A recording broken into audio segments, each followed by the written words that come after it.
Hey, it's Nick Legend. I'm here with my buddy Jack Gleason. We decided to come to Tulum. If you're new to the channel, we talk about travel, business, trading, and how to be an international business trading savant. Anyways, hit the like button, subscribe if you're not. With that, today's topic is how much I spent in Mexico living in Tulum. This number might surprise you. So how much did you spend in Mexico? So I spent 86,000 pesos. What? 86,000? Wait. Break it down for the viewers. How much US is that? Okay, for those who don't know. That's approximately 4,300 US dollars, which honestly, you guys can travel here for a lot less. I would say that we did splurge a bit. Like we're spending about, let me actually just read this to you because I have it broken down right here. We didn't go the cheap route. No. We were enjoying ourselves to the ultimate effect. I mean, our place is pretty nice. We rented a house instead of an apartment. We live in a gated community instead of security. Yeah, we have 24-hour security. You don't have to have all of that, but what were the big expenses for you? Okay, so these are the expenses that I wrote down, and I did it for what I paid throughout the month, and then basically Jack probably spent about the same, a little bit more. So rent was $2,000 for the month. Per person. Per person, Yeah. yeah. So it was actually like $2,250, but I'm just gonna go ahead and round that down. So rent was $2,000. The car was $500. A month on food, I spent about $1,200 down here, maybe a little bit more. And on top of that, we spent about $100 visiting attractions, and then about $800 shopping. So I'm gonna go ahead and run through each of these, and we can kind of tell you guys our experience with what we rented, and just kind of maybe share some tips that we picked up out here. Yeah. I just remembered we actually spent another $1,000 because we rented that other spot. Yeah. We spent some money out here. We didn't go the cheap route. I mean, we got a villa on the beach. It was 3 nights. It was $750 a night. It was really cool. So that increased our expenses real quick for lodging. So living here though, it was really awesome. We picked out a spot that had a laundry, a dryer, it had amenities, a gym. We have a private pool, we have security, and it's actually a super modern house. If you want to see the tour, you can actually check out one of my earlier videos. I toured the villa. But overall, we're in a really, really nice location. It's not on the Strip. The Strip is basically like the main hotel resort area in Tulum. The reason why we didn't choose that location was because of the internet connection. And Jack actually has a lot of experience, traveling, and knew like we got to get the best internet possible. Yeah, well, and then just a quick tip on that: when you're booking a place, whoever you're booking it through, tell them to go to fast.com. They have to measure the speed. Internet was a huge priority for us. And the hotel zone would have been way more expensive than where we are. And I'm totally fine because a hotel zone, it's more of a tourist trap. Here we're close to the grocery store and able to get our daily necessities because we're really not on vacation. We're working, but back to what it costs. Exactly. So the next item that we got, which I feel is a necessity, is a car. We got one because we are not necessarily on the Strip, so we were driving to every location, and plus we've been here for a month. Mm-hmm. So getting a car to the grocery store, getting a car to go out, it's not only nice to have, but I personally believe that that's a cost saver. I mean, explain how it's a cost saver. Yeah, it is, because at night, if you're traveling, taxi drivers will try to take advantage of you and charge you $30 for a 5-minute trip, which is more than what we would pay in the US sometimes. And it's also something, if there was a bad situation, I would imagine it happening at night with the taxi driver. Just something sketchy. Yeah, I mean, I've heard of a couple of things. People, I mean, if you're super hammered and you're blacked out and you get in the back of the cab, bad idea in general, but here especially. The thing is, it's also a supply-demand thing where it's like, it's not like Uber, you kind of get in the cab and before you get in the cab, you got to ask the guy, like, this is where I'm going, ¿cuántos pesos? Like, how much are you going to charge me? Otherwise, you get there and they're like, okay, here, $30, you got to pay me, and you're kind of like in this bad situation. So, on that note, make sure you rent your car from the airport with a large supply of cars, because if you try to venture out to a smaller city, there's less cars, more demand, and the price over here was jacked up. Luckily, we did it at the airport, so we got a deal because we also And here's the thing is, I don't know if it's like this in every country, but you can negotiate down here. Yeah, we negotiated our car price, which I thought was kind of funny because we were renting it from American company Hertz, which is actually bankrupt, but still working. And then the other thing is the money we saved just because a cab from Cancun to Tulum is about $80 to $100. So you're talking both ways. If we were, we came in at the same time, but so let's just say one way we were sharing a car that's $160, 80 bucks. There and back. So that right there is almost 50% of the cost of the car just to get to our location. So that's why it is a money saver. And then also just driving to the grocery store, like what are you going to take a cab for $30 there and back to the grocery store? Like that doesn't really make sense. We were able to get a car for I think it was $13 a day, which is super cheap. Absolutely. So that's a pro tip right there. Next item that we spent a decent amount of money on is food. Now food, we did this two different ways. One, we went grocery shopping, and that actually saved us quite a bit of money because the prices for things are cheaper out here. But we also went out to dinner frequently at really nice restaurants, which are cheaper than restaurants that maybe I would go to in LA or Vegas that are just bougie. But the other thing we kind of spent a lot on is we did hire a private chef multiple nights. Yeah, I forgot about that one. So that's not a necessity, but it's cool. It's cool. So you can get a private chef. We did a couple. We had a couple of friends over, and I think it was like $240 the first time we did it. But that was with we have 5 people over. Yeah. So 5 people total, $240. If you break that down, it's like $40 a head, about that. Still not bad. Yeah, still not bad, and it's a cool experience to have somebody come to your house, and it's a 3-course meal. It's and they're cooking great.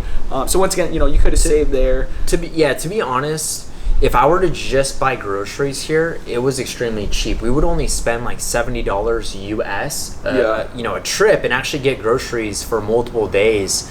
So the nights that we spent more is like we went out to dinner. It was $100 dinners because we got basically the steak, the drinks, and we just pretty much appetizers. We're getting tomahawk steaks. And, eating at nice restaurants. But still, I would say the equivalent type dinner type at a same ambiance, like really nice ambiance in the U.S. is 30% more, if not maybe 50% more. But the most expensive dinner we went to was $100 per person, and that's tomahawk steak, bougie drinks, appetizers, and that was really the most expensive dinner. That was a place called Bach. A little tip on that: the strip down here is the more expensive spot, and then if you're in a country like this, wherever that touristy spot is, you'll still find really, really nice restaurants a little bit out the ways, and it would be similar food, just a little bit cheaper because it's not in like the main tourist attraction zone. Mm-hmm. Next item we spent money on was visiting attractions. It was like $100 total. That's what I had, which is basically visiting what they call lagoons, cenotes, visiting like the Mayan ruins, and just getting into these spots. It's usually $10, $15, $20. If you bring a video camera, they tax on another $20. So hide it in your bag. Yeah, hide in your bag. We learned that after we paid a few times. So yeah, they'll hustle you for everything. But that's just part of the gig down here. Exactly.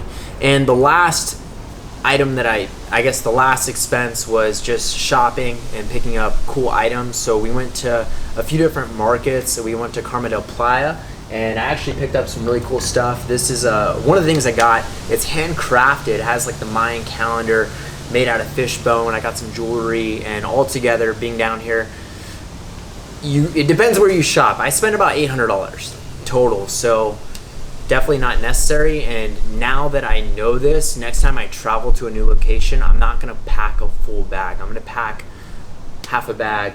Yeah. Maybe even try one trip with just a backpack. Yeah, well, the other thing is you can get like clothes that you're not going to be able to get. The style of clothes is going to be different than America. If you're into style, wearing different things, I think it is cool just to have that piece, and it also preserves the memory when you wear that item of clothing. Like I think this is Nick's Best Buy right here, the drip. Yeah. Like this is something you're not going to get in the U.S. And also you're kind of supporting the local economy, spending a little money down here. So true. When we're getting items like this, and most things when you're traveling, you can bargain. So what we found was whatever the price is, offer 30%, just lowball it, and you guys will end up around 40 or 50% of the price. Mm-hmm. Because if somebody walks in and just pays $400 for, like, Jack almost spent $400 on a bag and you ended up paying $200. Yeah. Same thing and with the guy, a guy right before walked in, he was a native Spanish speaker, and he paid $500 for the same bag I bought 5 minutes after him for $220. And I mean, that's just him not, you know, negotiating down. And then we went to a different store, they had a similar bag and they were only charging $200. So you really have to have an idea of, like, what is this really, really worth? Because it is all, like, the prices are kind of made up, you know. They're just, they'll throw it at you. And here's another trick. This one worked. So you come in with a certain amount of money, and this is the line that we used. Amigo, this is all I have. Like, I can't even get dinner tonight after this. Come on. Yeah, come on. You take it or leave it, the money. Because the thing is, you can go to the next shop, you know? Yeah. Like, you have to move away from that impulse buying. There's so many cool things down here, and there is so many shops. Anytime you go to a tourist area, because people come down here and spend money. So compared to, like, another city, there's just more opportunity to purchases. So they're in competition for our business. And you got to remember that. I'm a businessman. He's a businessman. When you walk into a store, it's a businessman. You can negotiate. Yeah, absolutely. And that kind of leads me to what I consider the biggest pro of being down here is being able to be in an environment that's inspirational. So this wasn't necessarily a vacation. It was me making a lifestyle change and putting myself in an atmosphere where I'm waking up literally in a jungle with the most beautiful views and able to build my business, my software company, and trade on a daily basis. So I think that if you're looking to experience new things, it's definitely something where traveling can be that spark of inspiration. I don't know, how do you feel about being out here working? So I came down here, just a quick story about myself, my journey down here. My goal down here, I started an account with $3,500 trading. I was like, can I cover my expenses? And my expenses, I'll just say, are similar to Nick's, right about, you know, probably maybe spent $6,000, $5,000 to $6,000, all in down here a month.